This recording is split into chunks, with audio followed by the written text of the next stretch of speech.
कालच माननीय मुख्य कार्यकारी अधिकारी साहेब जिल्हा परिषदचे श्री मीना साहेब यांच्याकडे माझी बैठक झाली त्या बाबतीमध्येच.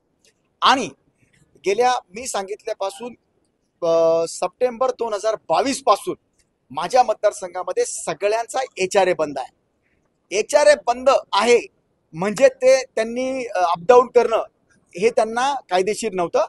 त्यांनी त्यांच्यावर आतापर्यंत शिस्तभंगाची कारवाई करून त्या शिक्षकांना कमी करायला पाहिजे होतं आणि दुसऱ्या शिक्षकांची भरती करायला पाहिजे होती शासनाकडे प्रस्ताव पाठवून.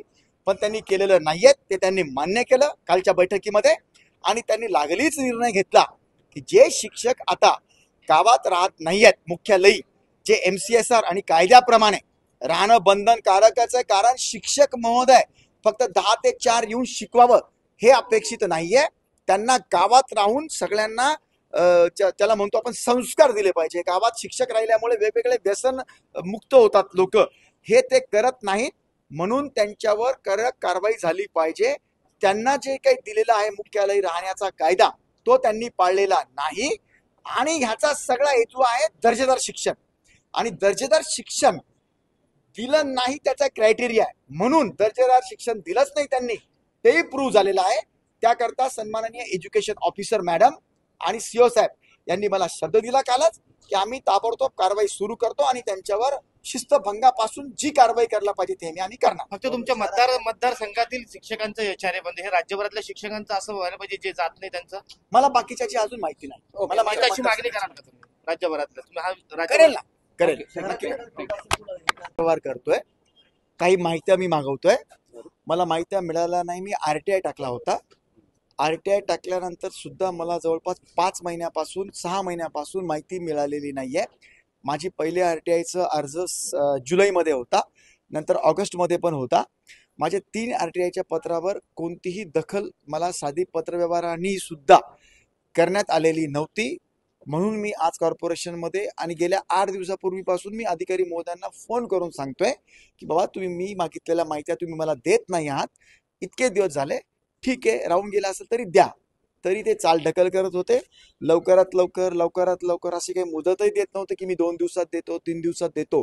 म्हणून मला आज स्वतःला काल मी पत्र दिलं त्यांना की आज मी सकाळी तुम्हाला 10:30-11च्या सुमारास मी येतो आणि मला त्या माहित्या ज्या मी तुम्हाला मागितलेल्या आहेत त्या मला तुम्ही द्या.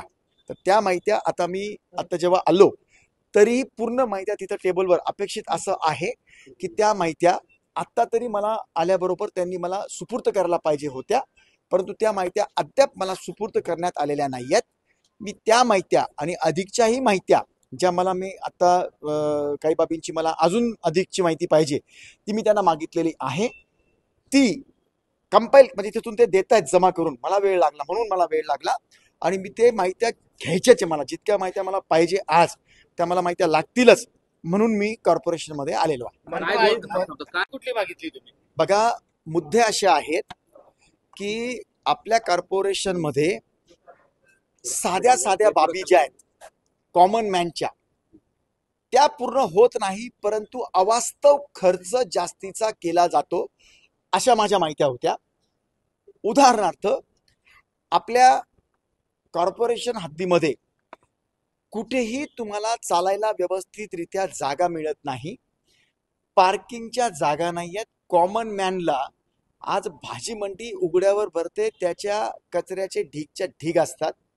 आज बिल्डिंग परमिशन मिळण्यामध्ये सुद्धा चार्जेस लावल्या जातात अशा माझ्या माहित्या होत्या. आणि विशेष म्हणजे काही निवासस्थान आणि काही ऑफिसेसमध्ये असे खर्च झालेत की जे खर्च व्हायला नाही पाहिजे. आणि विशेष हेड जे अगदी कधीतरी आपण वापरतो त्या हेडमधून वापरले जातात अशी माझ्याकडे माहिती होती. आणि त्या अनुषंगाने त्या सेक्शन लिहून मी माहिती मागितलेल्या होत्या. आणि म्हणून तो हेड आहे 67-3 क. हा हेड असा आहे, अचानक काही समजा तुम्हाला भूकंप झाला किंवा बिल्डिंग इतका पाऊस पडला की आता कॉर्पोरेशनची बिल्डिंग आता काही भिंती पडूनच जाणार आहेत, अशा वाचवण्याकरता काहीही टेंडर न काढता, टेंडर काढायची आता वेळच नाही राहिलेली आपल्याला, 3 दिवसाचा पण टेंडर निघू शकत नाही, अशा वेळेला वापरणारा पैसा अशा ठिकाणी वापरण्यात आला ज्याला कोणतीही इमर्जन्सी नव्हती आणि विदाऊट टेंडर काढण्यात आलं. आता ही माहिती मला ते जमा करून देत आहेत. मी जोपर्यंत प्रत्यक्ष बघत नाही तोपर्यंत मला बोललेलं उचित नाही वाटणार. म्हणून आता मी अजून थोडं थांबतोय. ते थोडं कंपाईल करतायत. अर्धा एक तासामध्ये मला ती माहिती मिळेल. मी तुम्हाला त्याचा खुलासा करेन. माहितीमध्ये असं देखील आहे की मनपा आयुक्तांच्या घरी किंवा सिल्वर स्पून असतील अशा वैयक्तिक गोष्टी वापरल्या गेल्याचा तुम्ही माहिती मागितली आहे का? तो त्या हेडमधून वापरण्यात आलेला नाहीये. तो त्याच हेडमधून वापरण्यात आलेला नाहीये. आतापर्यंतची माहिती मी तुम्हाला सांगतो. असं काही त्यांच्या घराच्या आतमध्ये असं काही वापरलेलं त्या हेडमध्ये नाहीये. वापरण्यात आलेलं आहे. ती पण मी माहिती घेतोय की घरात असं वापरायची त्यांना परवानगी आहे का. खरं म्हणजे सन्माननीय माननीय आयुक्त ते आहेत.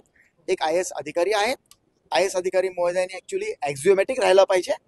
परंतु तसं जर काही आढळलं तर ती माहिती मी देईल. मला अगोदर माहिती घेऊ द्या. अनावश्यक खर्च काय केलेले आहे त्याचं असं उपायुक्तांच्या असं देखील आहे का काही? हो, ते पत्र मला अनऑफिशियल भेटलेलं आहे. त्याची मी खातरजमा करू लागलो. आता ते खातरजमा करता ते ओरिजिनल डॉक्युमेंट्स येऊ लागले. परंतु प्राथमिकदृष्ट्या असं केल्याचं 67(3) क म्हणून आढळत आहे, ज्याच्यामध्ये अजिबातच चालत नाही. ते गंभीर गुन्हा आहे तो ऍक्च्युअल मध्ये. तुम्ही जे तो- काय दिलेलं आहे त्याच्यामध्ये असे कोणते ठळक कोणते तुम्ही मांडलेत की त्याची माहिती तुम्हाला पाहिजे. आता 67 कच सांगितलं तुम्ही. मी त्याच्यामध्ये काय खर्च केलं तेच मागितलं होतं. कॅमेरा मी काय केलं होतं 67(3) क मध्ये काय काय खर्च केले, खास करून निवासस्थानावर, तेच मी मागितले होते. आणि ते मला 4-5 महिन्यामध्ये मिळाले नाही. तर मी त्यांना वेळोवेळी सांगितलं, तोंडी सांगितलं, लेखी सांगितलं, भेटत नाही. म्हणून माझा संशय थोडा जास्त बळावला. आणि तेच मी घेऊन तुम्हाला म्हणजे मी घेतोय ती माहिती. याने अनावश्यक खर्च निवासस्थानावर काय नेमका केलेला आहे आणि तुमच्यापर्यंत काय माहिती मिळालेली आहे ते आम्हाला सांगा. बघा, माझ्या प्राथमिक माहितीप्रमाणे आयुक्त 1 आणि आयुक्त 2, आयुक्त 1 आणि आयुक्त 2 यांच्या दालनावर आणि माननीय आयुक्त महोदय यांच्याही दालनावर त्याच सेक्शनमधून खर्च झाल्याची गंभीर बाब आत्ता तरी प्राथमिकदृष्ट्या मला कळते. थोडासा एक अर्धा एक तास मला जर दिला, त्याचे झेरॉक्स माझ्याकडे होते, थोडं बघतो. आणि मला मी जी आतापर्यंत मीटिंग घेतली त्यामध्ये ते मला आढळून येत आहे. एकदा पूर्ण कागद येऊ द्या, मी तुम्हाला सांगतो. किती लाख रुपये? साधारणतः 77 लाख रुपयामध्ये 2 दालनं आहेत, अतिरिक्त 1 आणि अतिरिक्त 2. आणि माननीय आयुक्त महोदयांच्या पण दालनावर जवळपास 23 लाख रुपयाचा तो खर्च आढळून येतोय. पदाचा गैरवापर करून बऱ्याच गोष्टी केल्यात असं तुमचं म्हणणं आहे. हो, नक्कीच.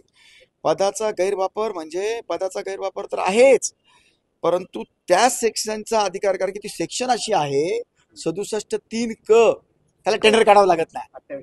अर्जंट, एकदम अत्यावश्यक. आणि त्याचा गैरफायदा जे बजेटमध्ये आपण दाखवू शकत नाही, कॉर्पोरेशनचं जे बजेट तयार होतं त्यामध्ये आपण ज्या बाबी दाखवूच शकत नाही, म्हणजे अंदाज येत नाही आपल्याला. आणि असं काही अचानक उद्भवलं, त्या बाबी केल्या म्हणजेच तुमच्या आपत्ती व्यवस्थापना व्यतिरिक्त हा खर्च झाल्याचं इथं निष्पन्न होत आहे. कुठल्या कालावधीमध्ये झालेलं आहे हे सगळं? कालावधी काय, कुठल्या काळामध्ये? 1-2 वर्षाच्या कार्यकाळामध्येच बघतोय. खास काय माहिती का, की सन्माननीय प्रशासक महोदय इथं जेव्हापासून आलेले आहेत ना, पाणी पुरवठा अगोदर जो 2-3 दिवसामध्ये भेटायचा तो आता 8-8 दिवस लागतायत. म्हणजे ती सुधारणा जास्त व्हायला पाहिजे. आता त्यांना ते एकटे सगळे आहेत.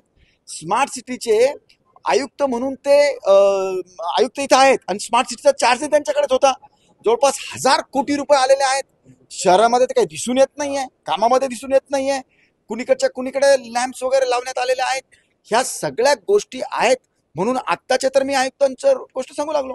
हा घोटाळा म्हणायचा का मग? आयुक्त एवढं विचारा, तुम्ही विचारा. हा महापालिकेच्या प्रशासकाचा मोठा घोटाळा म्हणायचा का? बघा, घोटाळा शब्द हा म्हणजे कॉमन वाटतो मला आणि त्याला काही इतकं हे नाही. परंतु असं करू नये. सन्माननीय हे बघा, माननीय IAS अधिकारी महोदय हे एक डिग्निटी ठेवून असतात, चांगले काम करतात. ते माझे बरेच मित्र आहेत, राज्यात देशात माझे बरेच मित्र आहेत. पण ह्या ज्या पद्धतीने वागतायत ना, ते जनतेकरता बरोबर नाहीये असं माझं म्हणणं आहे. सर एकच प्रश्न असा आहे, म्हणजे वागण्यावर आवाज- आहे तुम्हाला हा घोटाळा आहे का असा साधा प्रश्न आहे. नाही, वागण्यावर म्हणजे त्यांच्या बॉडी लँग्वेजवर किंवा त्यांच्या चालीरीतीवर नाही बोलत आहे मी.